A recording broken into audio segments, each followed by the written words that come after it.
When your site is indexed by the search engines, it's crawled by the search engine spiders, Googlebot, Yahoo Slurp, and Bingbot in order to find all the content on your site so that other people can find it.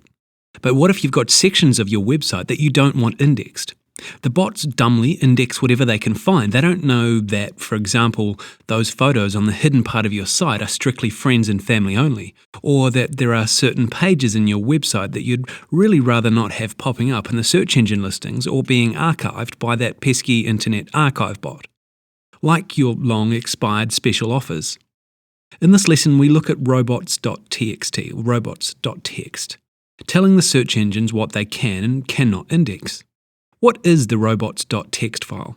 Robots.txt is a small text document that lives in the root of your website and tells the robots visiting your website which pages they can and cannot access. When one of these robots visits your site, the first thing they do is go looking for the robots.txt file. They listen to your requests and won't visit pages that you've disallowed. So how do you make a robots file? Well, decide which areas of your website you want the spiders to index and which ones you don't want them crawling through. And decide if there are any bots that you would rather not have crawl through your site at all.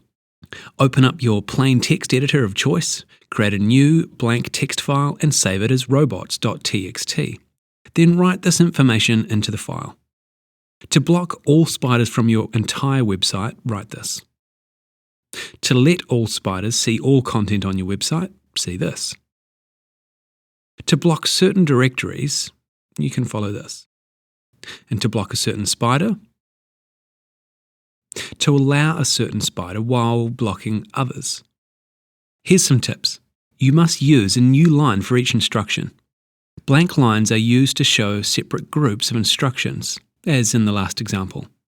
The asterisk in the user agent line has a special meaning in robots.txt and can't be used as a wildcard. If you wanted to disallow all GIF images on your website, you couldn't just go disallow asterisk GIF. That won't work. Your file must be called robots.txt, all in lower cases, and your file must be located in the root directory of your website, for example www.yoursite.com/robots.txt.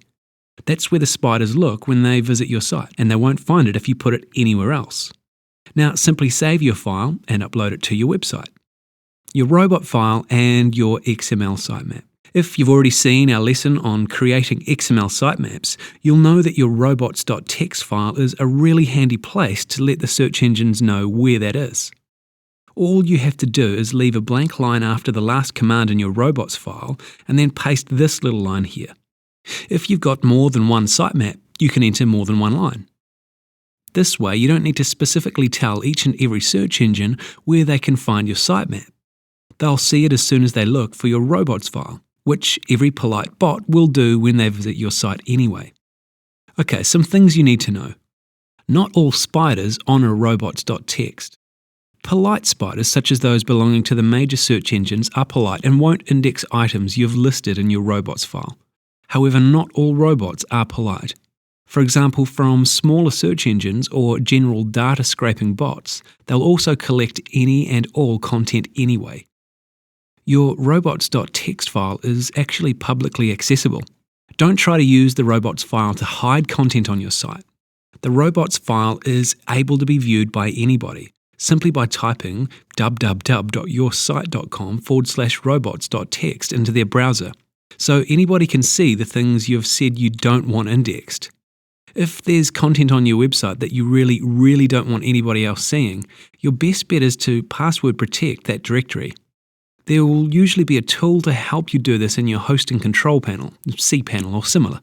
Note that password protecting your comment, if done right, will also prevent the unpolite bots from accessing the content.